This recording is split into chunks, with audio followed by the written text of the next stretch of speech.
We are today explaining how to work with RFEM and how to work with background layers to create the model and to create loads and combinations.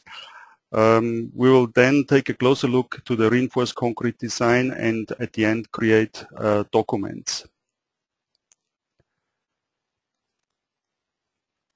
The workflow in RFEM is in such way that you use RFEM, the main module, to create the slab and the concrete structure itself, including loads and combinations.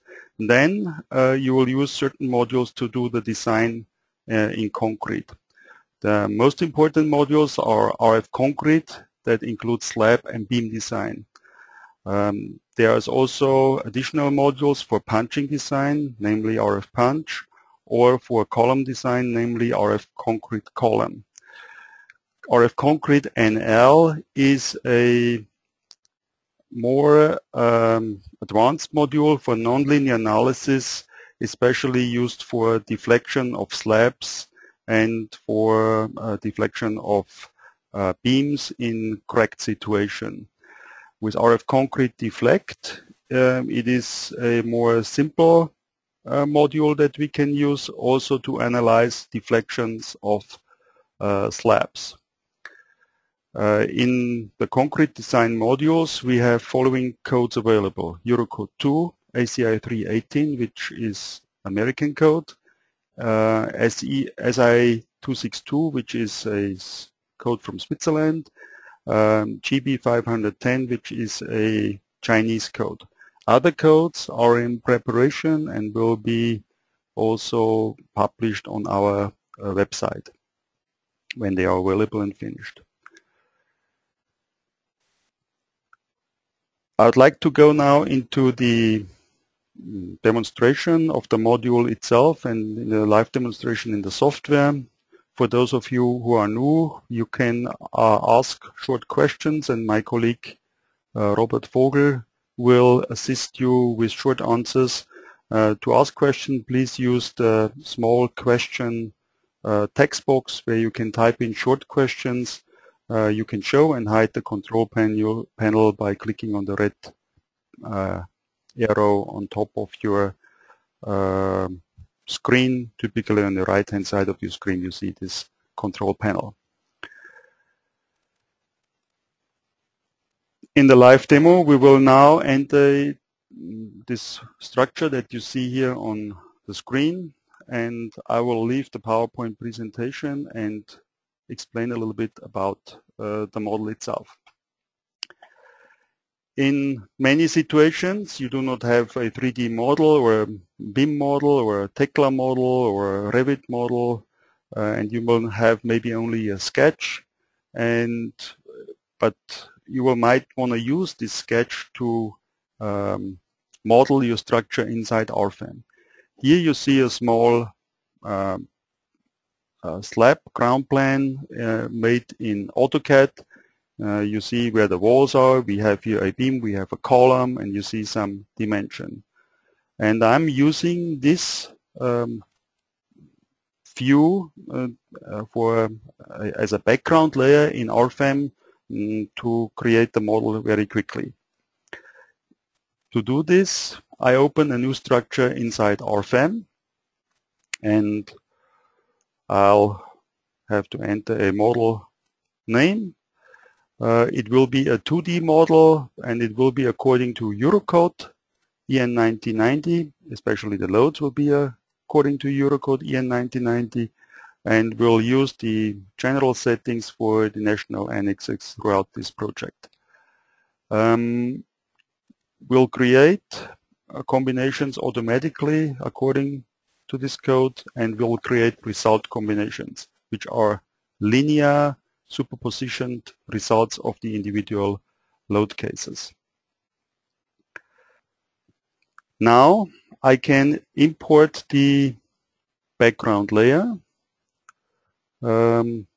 Either you can use file import, and you see here DXF format import as background layer, or you can also go to the data navigator and use the guide objects, and here you find background layers. Right click on it and create a new background layer. I'll import one DXF file I have prepared here as a background layer, and you can name it as you like, sketch from CAD. Also, you have the option to import from a specific layer that you can select here. You might have drawn already certain lines inside your CAD application that you might want to use for your boundary lines, for your surfaces, but in this case I import the entire lines that I find here. I click on OK, and you'll see the slab, the outlines of the slab already in the background. These are not real lines. I cannot touch them at the moment. Now the situation is so that my actual structural system will not be all the way to the end of the wall or to the outside of the wall, but maybe also already end in the center of the wall. And often it is so that as the structural boundary we use the center or the middle of the wall where the slab is placed on. So how to do this? I can now use a tool called Set Parallel Line. And with this Set Parallel Line tool, I can create a line that is offset of a line that I pick in this background layer. The offset I use here with the half of the wall thickness, which is in this case 18 centimeters. And now I can start clicking on the line, and you see in the center of this wall a line is created. And I can now just simply click on all the wall edges that I have in my template and go around the slab here to quickly kind of grab the geometry of the structure from this background layer. So I do not have to use any printed plans or manual drawings, calculate coordinates and so on. So the software is helping me here. Okay, one more here. And then I have a pretty good idea of my slab. So I have to make a few more adjustments. For example, here my drawing wasn't that good, so I can enter manually now a line. I can snap to the existing nodes and create a perpendicular connection here. I don't need this line anymore, and I can just drag and drop the neighboring node there. So with a little bit of manual work, I can fix up my model here. Here also I'd like to have a perpendicular connection. I just drag and drop it to the next line and fix my holes here. Okay, here maybe there is a node that I don't like to have. I can delete this node and merge the joined lines or members. So out of the two lines, one line is formed. Here again, I'll fix the little problems. This node I need, this node I need. Here it is all. There's a slight inaccuracy which is often happening when you work with DXF files. So we can fix this very rapidly with the tools that RFEM provide. Okay, okay. Here we need a little bit, and one more situation here, and we're almost done. Again, here there is some inconsistency.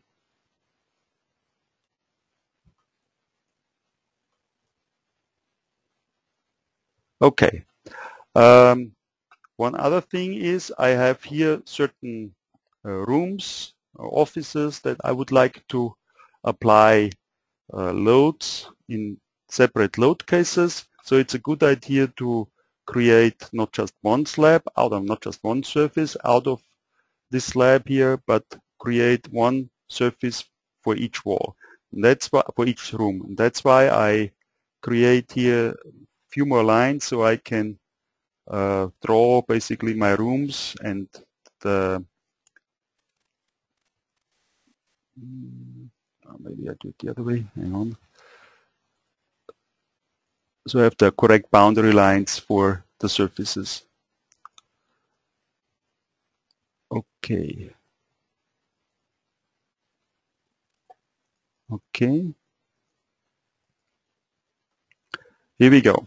So once we are done, I can maybe delete this one node here. Once we are done, we can hide our background layer. And we can just either delete it, or we do not have to delete it. We can go to the display tree and just hide it. There's guide objects as well, and we just hide the background layers.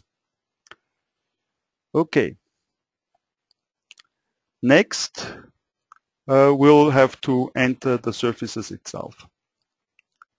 So I select the boundary lines.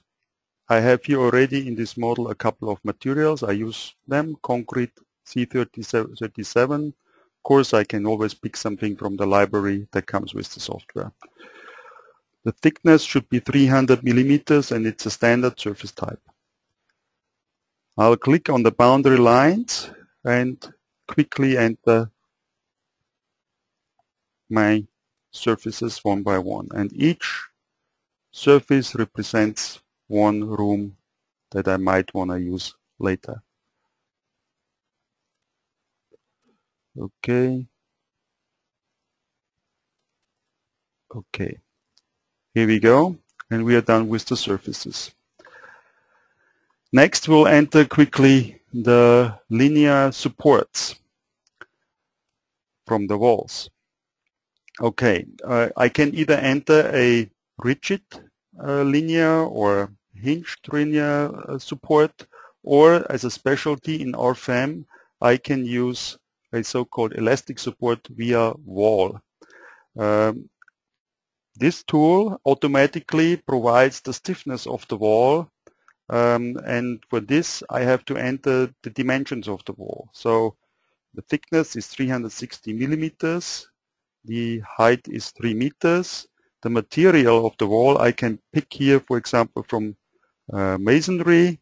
RFEM has in its library also the option to create certain masonry wall types made from brick and composed with mortar and all the parameters that Eurocode uses.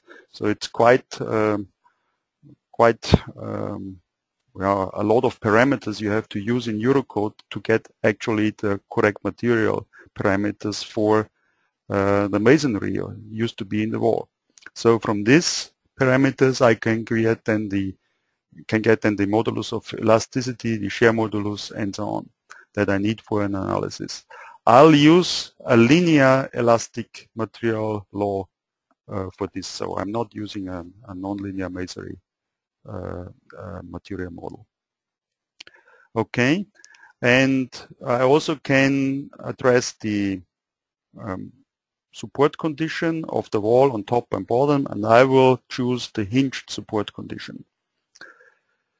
Okay, and I see as a result the stiffness for the vertical support of this created from this wall with the specified dimensions.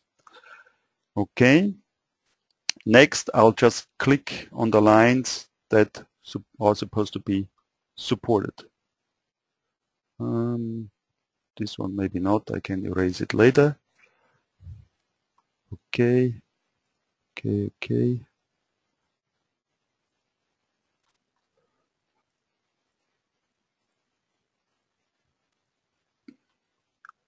and one more here. Okay.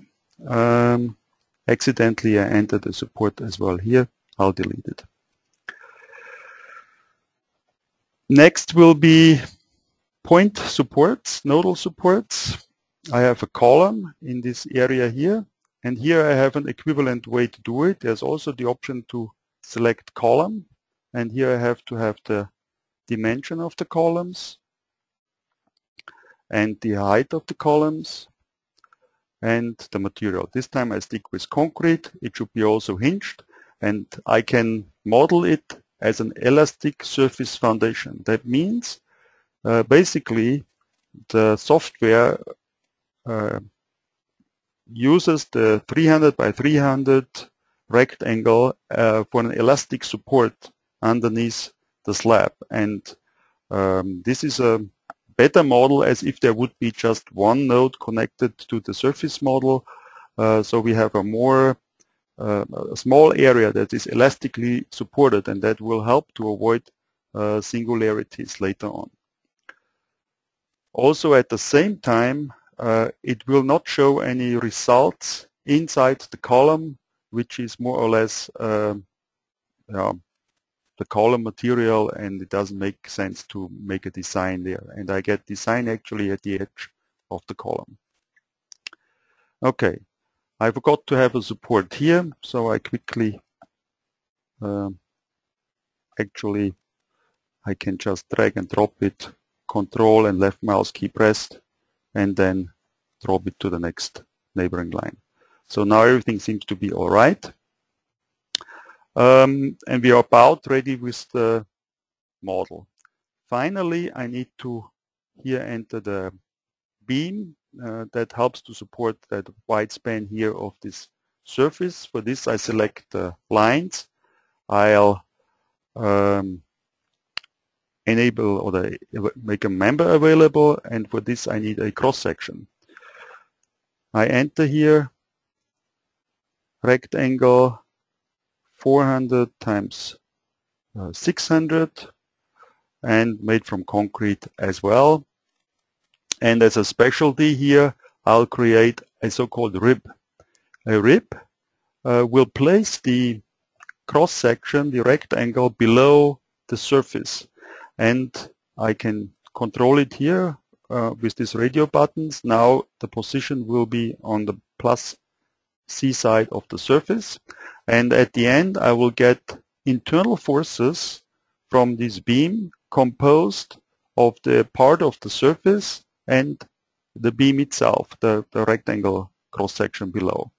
And I have to specify the effective width of the part of the surface, and I can do this here with the effective width on both sides.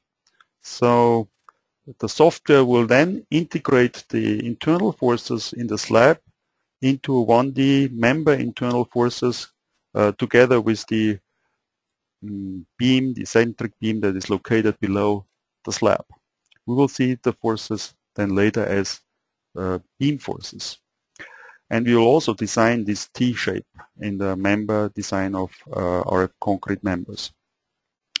I can also take control of the rigidity, stiffness of this part, of this beam part below the surface, because in correct situation, the torsional stiffness of the beams are reduced pretty much. Often in standard practice it is so that you reduce the stiffness of this beam when you analyze the internal forces. I'll leave it here for 100%, but I just wanted to let you know that you have this option. By clicking on OK, we'll see the eccentric beam here below the surface. Okay, this is the model, and now we can maybe already start with my documentation for this slab. First of all, I'd like to show the numbering of the lines and of the surfaces, because those will then also show up in the tabular output of the printout report. And I'll print this picture to the printout report. This should be maybe 50% of a page. And I'll click on OK. And the printout report template I'm going to use will be from one that I prepared before, RF Concrete 2D. We see a short preview of the printout report with all the tabular input and the picture that we just printed. So everything that I entered now is here already in a tabular format, and it's documented for checking later on. You can maybe zoom it to 2 pages, which gives a very compact view of the printout report. Okay, once it's created, I close it again and I save it. Next, we'll have to deal with the loads and load combinations. I can do this either here, create new load case, or I can do this in the tables. And in the tables, it's maybe more simple because I can just work like in the spreadsheet type, and it's quite quick. First load case is self-weight. Second load case is some live load, and it has action category imposed office area. And it will always remember the last input, so what I have to do now is just enter quickly the other 8 load. We have 7 surfaces, 8 load cases in total. Okay, after this, I have the next table, which will sum up all the load cases in so-called actions, and I can select which design situations I would like to work with. For this example, I will use the ultimate limit design situation and the serviceability design situation, which is the quasi-permanent combination in Eurocode. After that, I get action combinations. Load combinations will stay empty because we work with result combinations, which are combinations that overlap linearly analyzed results. And at the end, we will mostly work with the result combination 5 and 6, which will include the envelope of all the design situations and serviceability situations. Note that we will use in the design situation additional partial safety factors, 1.35 and 1.5 for the office area. Okay, this is the combinations and the plain load cases. Next will be the loads itself. We'll create a new surface load for the self-weight load case, 2.5 kilonewton per square meter, going to all the surfaces. Next will be the live load, 3.5 kilonewton meter on each surface individually per load case. I can just change the load case while I still enter, and while I'm still in the entering mode of the load itself. So this way I'm rather quickly with entering those load cases. Last but not least, I will take a look at the mesh generation parameters before I run the calculation. In the mesh settings, I set a target length for the finite elements of 500 millimeters. And if I work in a 2D plate XY structure, I have an additional option that allows me to make a finer mesh along the edge of each surface. And you can control it by this parameter here. So this is a good idea because where I have the linear supports, and mostly they are at the edges, I have large gradients of stresses, and especially for shear forces, it will somewhat condense those extreme values closer to the edge inside, if you want so, inside of the wall. And they will not be disturbing the design later on in RF concrete surfaces so much. Okay, and I do one more mesh refinement that will be done in the area where I have the point support. Here I can just select the node, right mouse click, finite element mesh refinement. I create a new one. I'll use a rectangular type, and I'll take over the default parameters which fit very well to the dimensions of the column with 0.5 meter at the moment.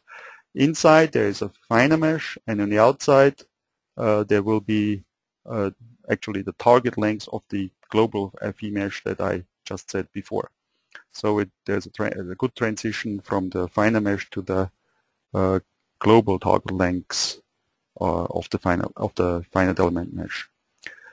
Okay, with this I can start the analysis. So I can calculate all the results. Mesh is created automatically in the background, and I'll see for each load case now first the deflections.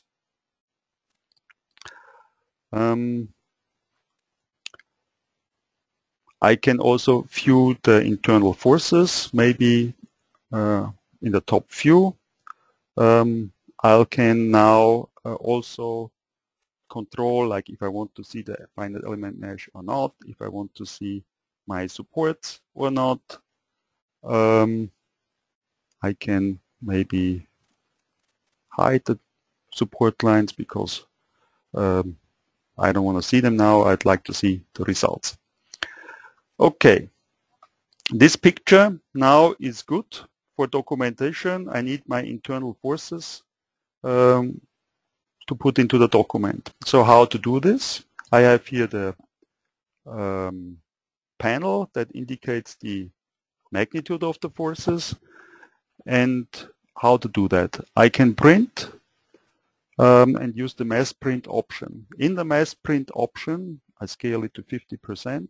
In the mass print option, I have the option to control the results of maybe selected load cases. Maybe I only want to see my final results, the ultimate limit and the quasi-permanent results in the envelope.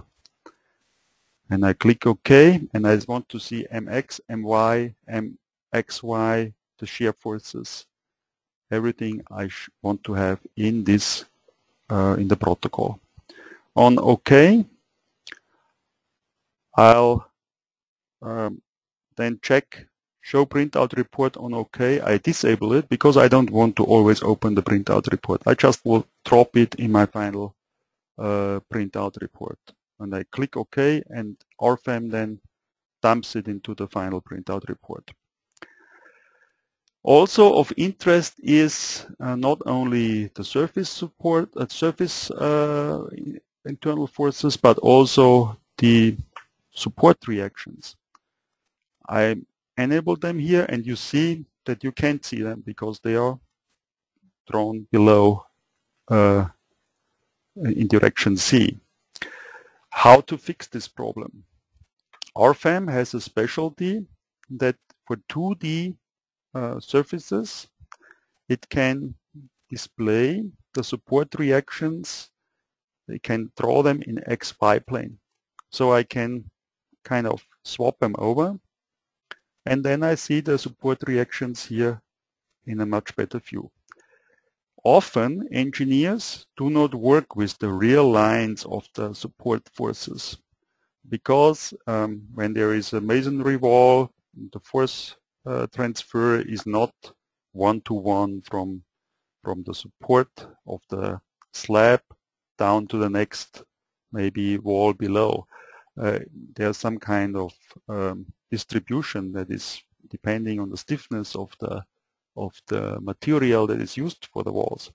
So in many cases, it's also suitable to work with smoothed, mean, constant forces. So what we do is we integrate all the support forces along the line and average them to a mean value. So this is a good way that how you can maybe use those this information also for a load on the next story that you have maybe below. So this type of picture I would like to print also in the printout report. So I use again the mass print option. I'll click on detail setting, results, and this time I'm enabling the support reactions and local PC reactions, line supports, and also the nodal supports. Okay, I don't want to do it for all the results. I only want to do it for the individual load cases because when I keep on calculating with those forces, it's a good control, first of all, and second of all, I might have to apply different safety factors, so the result combinations really don't help me very much if I print them. Okay, all load cases, all images of all load cases are printed in this way. Okay, then next picture is maybe the member internal forces that I have to take a look at. If I look at my internal forces here, I can see here there are beam forces, bending moment, shear forces, torsional moments, and so on that come from the twist introduced by the slab. I can print also this result, but there is a other good way how to document it. It's in a so-called result diagram. And I can use this result diagram and print all my forces, maybe also including the deformation, into the printout report. And this time again I use the envelope. Maybe we stick with the bending moment and the shear force. Maybe we add the torsion. Okay, we print this to the printout report. I will use an entire page for this time.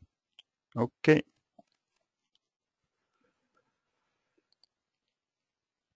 Good. Now we have already done all the internal forces, support reaction, bending moments, beam results. Next, we'll go to the concrete design. Here we'll first use the module RF concrete surfaces, and the RF concrete surfaces module will design the surfaces as it says. We'll use for the ultimate limit design the result combination 5, which includes all the envelope, all the results of all the individual combinations. We use Eurocode with the general settings of the Eurocodes, the standard setting of the Eurocodes. For serviceability limit state design, we use the quasi-permanent combination. We can check the materials, which are just taken over from RFEM. We'll see in the surface pane, we'll see a list of all the surfaces, and I have different options here to check. First, we need to check the stresses. This is part of the serviceability check. The stresses for the concrete that takes over the compression. Regarding the code, there are certain settings that limit the compressive stress, and you can just choose them. Everything is set up by default, so in general you wouldn't have to change anything. Also, stresses have to be limited. For example, typically to 80% of the yield stress of the material. If you want to, you can set those settings individually for each surface. And the next thing is the crack width control, and here I have to define, first of all, what is the limiting crack width.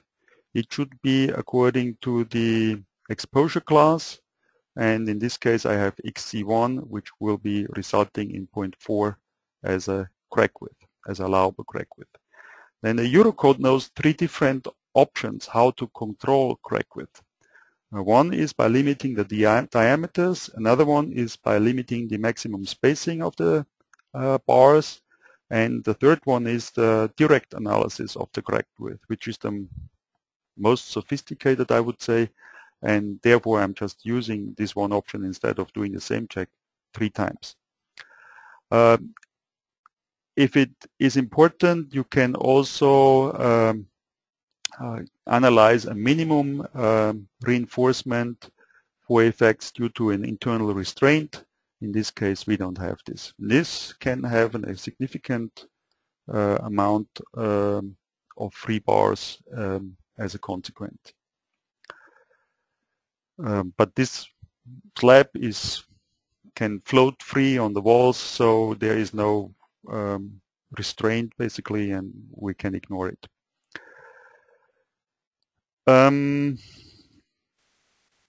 Okay, this was some settings regarding the serviceability check. Regarding the reinforcement, I'll first have to have an idea how much of reinforcement I need. And then I can decide if I put there a basic reinforcement that will be everywhere on the slab, or if I have like 2 layers of reinforcement. One is a basic reinforcement and another one is an additional reinforcement. The reinforcement layout is done in the second tab here, where I first have to define the concrete cover.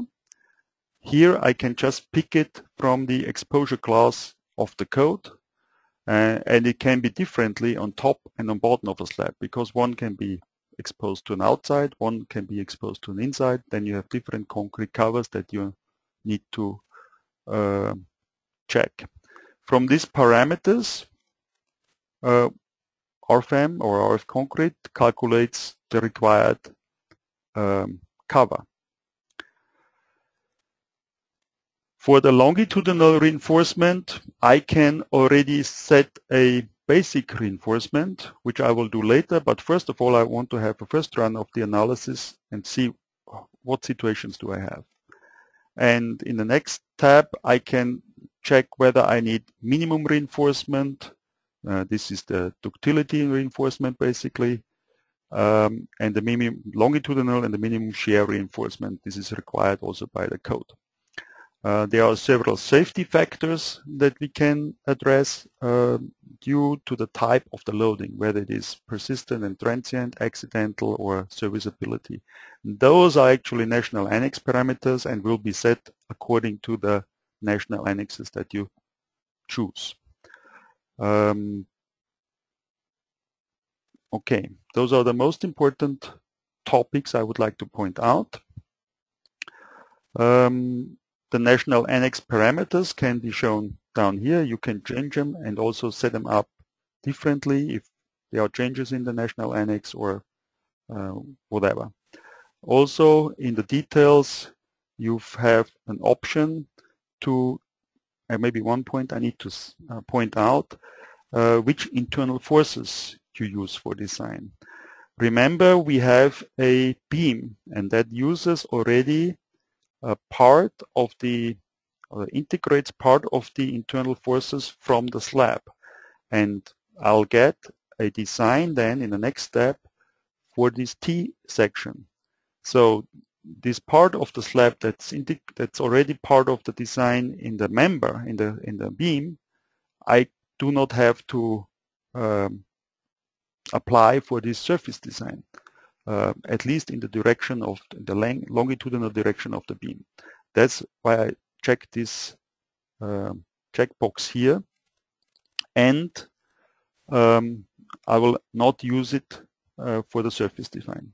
Otherwise I will get reinforcement from the slab design or surface design and reinforcement from the beam design, and that would be double, and I don't want to have that. Okay. Now I'm ready to run the analysis and get a first idea about my reinforcement. We have a required reinforcement of about 20 square centimeter per meter on the top, in the second direction, on the top, bottom direction, two directions, top, first direction, second direction. We also get a overview about the serviceability design. We'll see here there are some problems as well with cracking and also with concrete compression.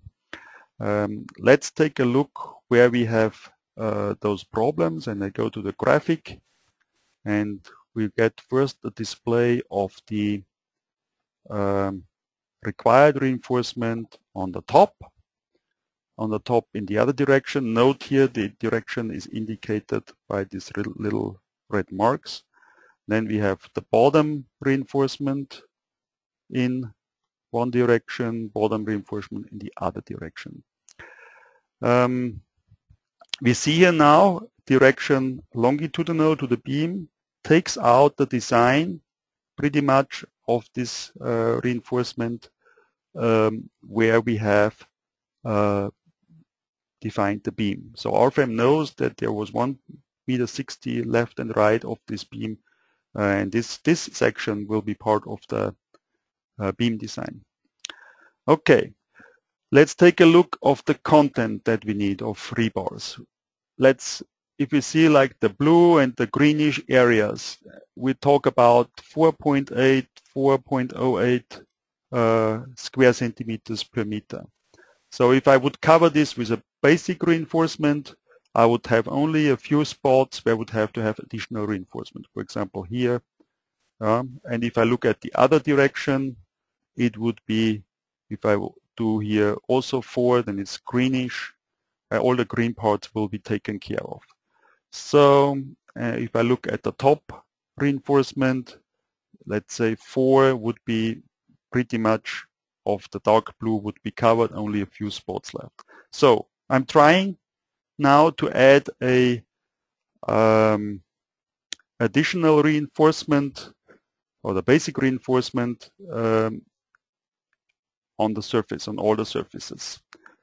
Go to the reinforcement layout and longitudinal reinforcement, I'm sorry, and here I can enter an existing provided reinforcement. Here either I pick a diameter and a distance, and I'll get the content of reinforcement shown below. For example, I can use a 10 millimeter bar every 200 millimeters. It will be about almost 4 square centimeters per meter of reinforcement. Or I can use wire fabric that I can buy, maybe cheaper, or it's easier to mount, and I can use some quadratic wire mesh for top and bottom. And this I'll use already for my design. It will play an important role for the serviceability check as well, because the diameter plays a role here, and I have already an existing reinforcement there. Okay, I run the analysis again, and now I have different options to display my results. First of all, I have here a little bit less, well, required is the same, but I have here additional required and required, so there's the difference here. This is the basis reinforcement. I can look at these results also by surface or by point and so on. If I want to, I also can look into the design details. So for every mesh point, I get an enormous amount of detailed results that I can use to check my analysis if it is correct. So if there is one question, one doubt about the result, I can go there and I get all the results, I get all the details. So for every point on the, for every mesh point on the structure, I can, or for every grid point actually, I can get those internal details. And we have a very powerful way to really see what the software is doing internally. Okay, and the same is also here for serviceability design, and I see here, okay, with the crack width we are fine.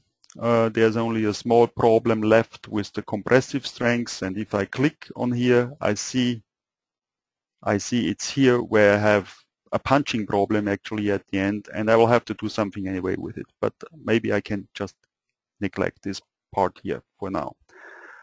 When I go to the graphics, I have now additional options. I can show first of all the required reinforcement, what we've seen before, but now I can also say I want to see the required additional reinforcement. So it shows me the difference of what I have provided by a basic reinforcement and what I have to add additionally. So here, this is for the top, so there's pretty much nothing, just at this point we have to think about doing something, and here we'll do a punching check later on.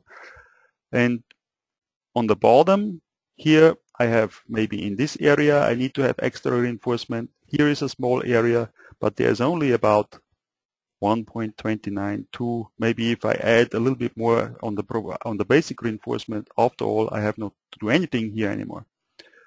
And the same thing is in the other direction. When I take a look at the serviceability, I can check my concrete compressive strength,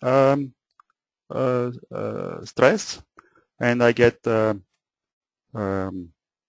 ratio. If it's greater than 1 and it's exceeded, if it's smaller than 1, it's fine. So we have the yellow parts are pretty much okay. The steel stresses are okay overall, and I have my crack width. So I have only cracking that appears here, a little bit here, it's not surprising, over the wall, and of course here, but this part again we have to take a closer look later. Also I can check the crack width on top and on bottom, maybe on bottom in direction 1 and bottom in direction 2, and also the resulting, the resulting of both directions can be shown. Okay, I'd like to also show some values on the surfaces for printing, because we also want to print, of course, the results. So maybe it's better to reduce the values for that I get only one value of per surface of the max and the min value. So each time I change the result, those values will be then also adjusted. I go to the reinforcement, maybe the required reinforcement, you get a nice view, also including some values, which reinforcement you have there. Okay, those pictures I'd like to print again. So we'll print this picture. We use the mass print option. We'll use again 50% of page size. And also for the concrete module I have the mass print option that I show all the results, all the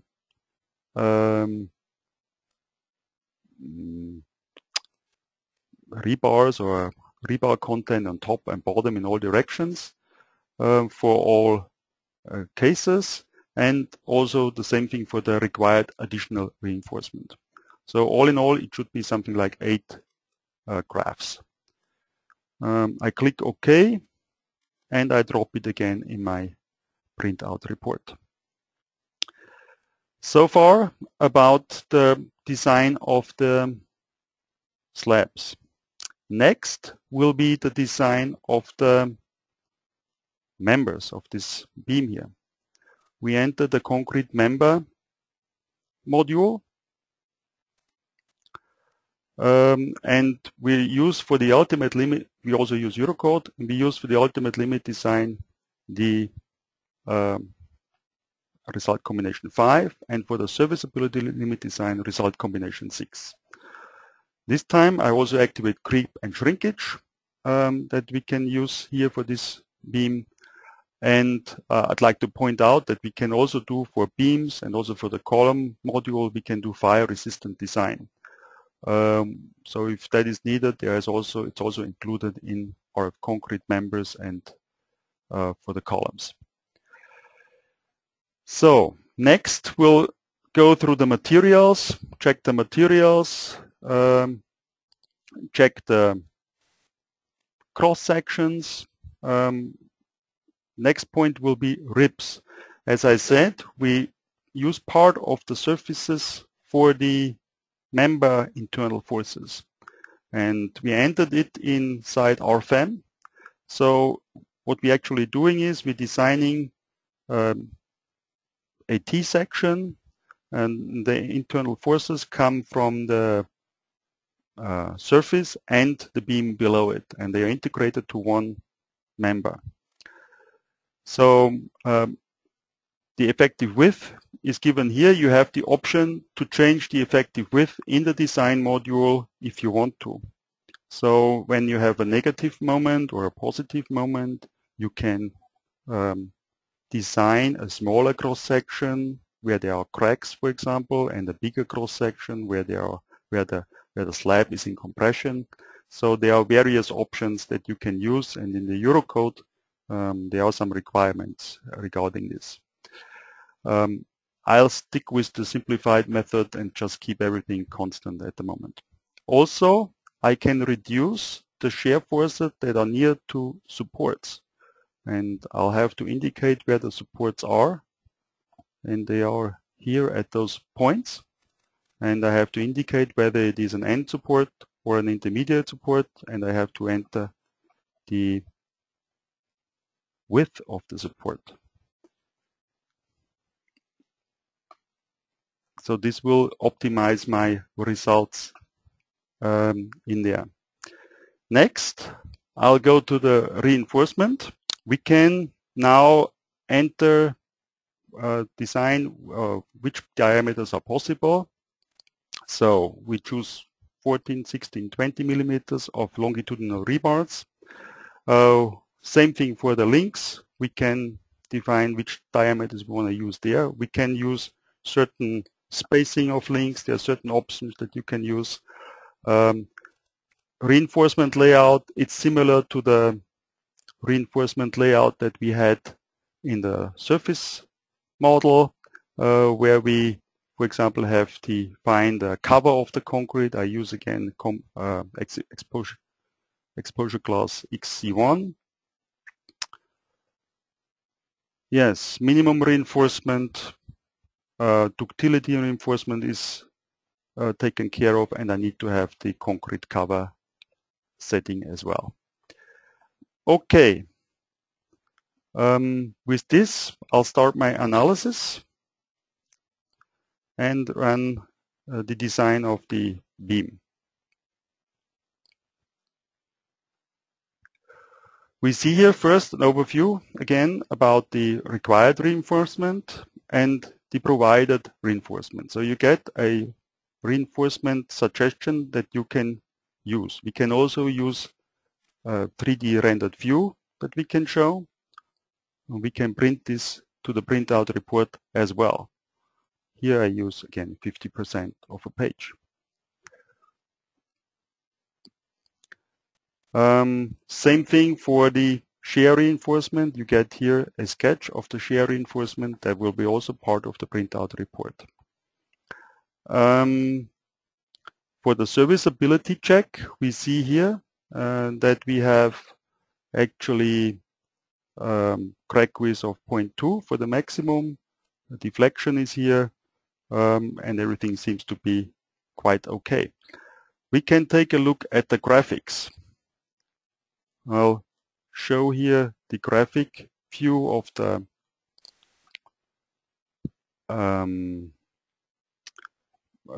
beam, and we see here the top and the bottom reinforcement.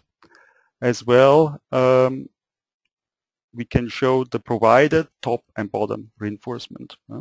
So we see the software provided more as required, so we're on the safe side. If you want to, you can subdivide those members and make it more individual along the beam. I can print also this picture to the printout report. Printout report, 50%, OK, as screen view, and we'll print it. Also, I can show my serviceability checks. I can see the compressive stress for the concrete, for the steel, the tension stress, and I can show also my, maybe I take 2 pictures, print this, OK, and then I print another one with the crack, location of the cracks and the deflection, and print this as well. Okay, this is the design of the concrete members. After all, we can now maybe take a look at our printout report, and I'll just make a quick save in between, and then see how the printout report looks like. I have the printout report here in the data navigator, and with double clicking on it I can open it. And we should see some more data as before.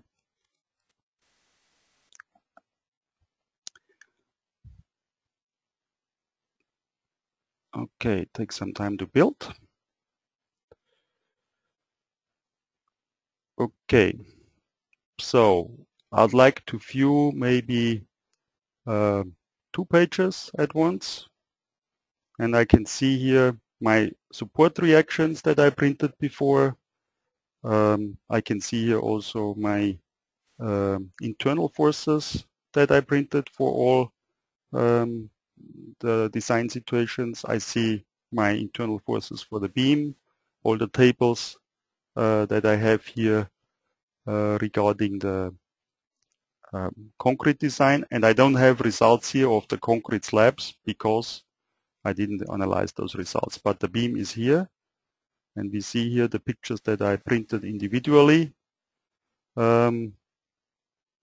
just before I opened the printout report. Altogether we have 31 pages. If I want to see the results of the surface design, I have to close it again, and I have to analyze the results of concrete surface as well, and then I should also see those results in the printout report. Okay, let's open it one more time. And then I think we are pretty much also at the end of this demonstration.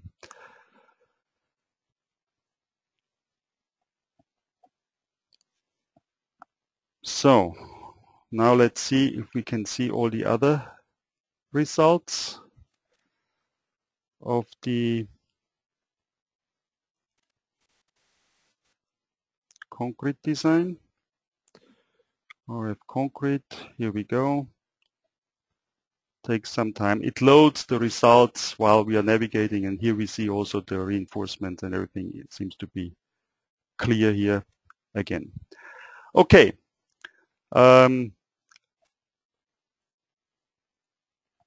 I have picked at some of the questions that have come in, and one question was about the, well, that was more or less several times a question, is about the real deflection of the slab in the cracked situation. Now everything was pretty much linear deflection, but if I want to have the real deflection of the slab in the cracked situation, I can do this with the module RF concrete surface, RF concrete deflect, or which is in the which can be found in the surface module. Therefore, I open the surface module, and but we have to do a little bit work beforehand. The serviceability limit state, I can go to the analytical method here, and I can see here deflection with RF concrete deflect, and here I can also enable shrinkage and tension stiffening and creeping and so on. This is a more or less nonlinear analysis, and I cannot use a linear combination of results in an envelope. So when I want to do it, I cannot do it for the result combination 6. I have to provide an individual combination. Now, when we look at the internal forces, or let's look at the quasi-permanent results. When I look at this, look at the deflections. You can see here that the deflections are biggest in the area where is the wider span. That's kind of clear. Here it's not so bad, but here is the problem. So I have to find a load situation where this slab is mostly loaded, yeah? And I have to make a load combination and not an envelope, not a result combination. So what I do now is I use maybe load case self-weight, which the load is all over, plus where the load sits on this slab. So load case 1 and 2. And I can, anytime, you do not have to work with the fixed load combinations that are created by RFEM, I can anytime create my own load combination with my own safety factors. And I do this now. That was the wrong switch. And I create load case 1 plus factor 0.3, which is the typical safety factor for the permanent combination of the live load. Okay, click OK. Did I do wrong here? 0.3, and then here I need to have the limiter. Okay, and then I have here my load combination, which I will use for the deflection design. Here now I have an individual situation, all the loads are there and displayed like this. I can run the analysis of this load combination and get a set of results. Note, the deflection here is 3.6 millimeters. When I do this now in RF concrete, in the correct situation, I'll get the following result. Let me open the module one more time. I'll do following. I'll uncheck this again and do not use the deflection module here. Here we analyze the regular results. We can do this quickly. And then I'll copy the case. I'll copy the same thing and I call it deflection. So I work with the same settings when I analyze the deflections, and here I said then I would like to do the deflection analysis. Okay, but not with the quasi-permanent combination, but with the combination that I just created for deflection. Okay, I run the analysis, and now it's a nonlinear case. And at the result, I get a nonlinear deflection. And we can look it up in the serviceability design. And here we see we have a UC local total of 16 millimeters is the existing value. Limiting value is not quite right. I forgot to set this. When I do the deflection analysis, I'll get different tables here with the deformation analysis, and I can set here the limiting value. So I can analyze the limiting value as a when I divide the maximum length divided by 250, for example, and I can pick this distance here from here to here, for example. So we talk about 7.8 meters, and the limiting value will be 7.8 8 meters divided by 250. And when I run the analysis again with this limiting value, we should be quite okay. And we see here we have required is 16 and, oh, hang on, total. We have here limit is 31 and we have on the 16, so the utilization ratio is 0.6. And the concrete stress problem is again here at the column. Okay, which reminds me that I also have to show the punching that I forgot. Please note that we have the deflection. We can also show this now here in the graphic view. Results, serviceability, deformations. We have here 16. And if I show the same thing, maybe I can view a window, different window, new window, window parallel. And here is the nonlinear, and here will be the linear, which is only 3.6. Is that correct? Yes. So we have about, or almost now, 4.35 to about 4 times more of the deflection, between 4 and 5 times more of the linear deflections we have in the nonlinear situation. Okay, this was this question, and then let's take a look at the punching check. We have here this situation where we have a lot of force that is concentrated on this column here. With the module RF punch, we can check this, and this will not take us very long. We'll open it. I'll use the ultimate limit design situation. I use Eurocode again. Materials, we've seen several times now. A specialty is that I can take into account openings around the point support that will reduce the shear capacity or the capacity against punching. I can enter the location and the type of the openings here.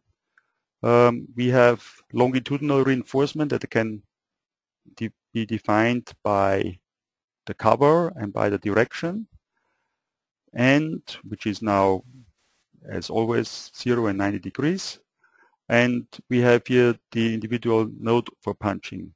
It already knows that it is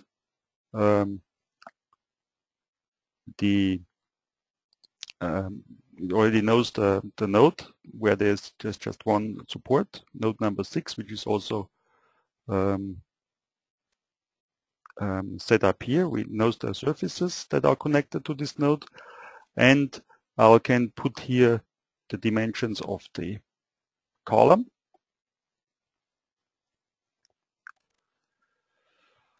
Okay, I can enter here all the code parameters. I assume the position is somewhat in the middle of the slab. The shear reinforcement should be designed, if so, vertical. I want to get the reinforcement should be laid out. So it will now create a reinforcement first in longitudinal directions, and if I can provide enough reinforcement that punching is not a problem, it will not introduce any shear reinforcement. Okay, and with this I run the analysis, and I get here a design criterion of 1. And if I look at the details, I have a effective, what is it? Where is my reinforcement content?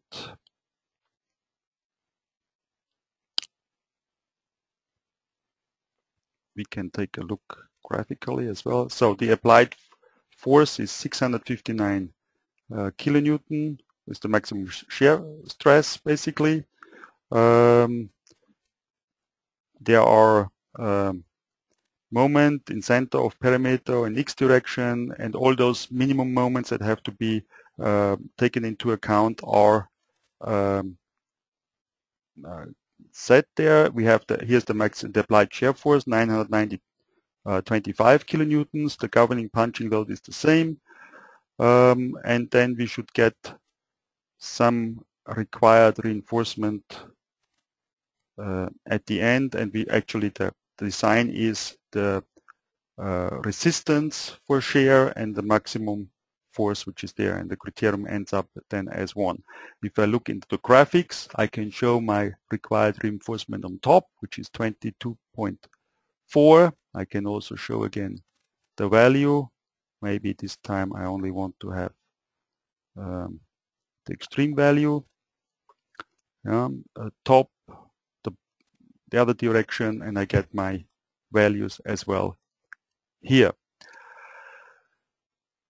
So this is the punching shear check, which is done in the module RF punch. Okay. This was the live demonstration. I'm sorry for the slight problems that we have, but this is live demonstration, and things like this, I guess, can happen, and I'm apologizing for it. I hope it still was a good webinar for you and you've learned something. If you need more information, you're welcome to visit our website. You can follow us also in our social media channels or in our Dlubal blog that's also available on the website. Also, do not hesitate to download a trial version. You can test out the concrete design yourself with the trial version for 30 days. I'd like to also inform you that there is another webinar at the end of October. This time then will be about advanced steel design using RFEM, and there's more webinars planned also later this year. This webinar that we just had will be recorded and will be also online during the next days, and you can take a look at them in detail again. And yeah, thanks for your time today, and I hope you'll be part of a webinar again in the near future. Bye bye.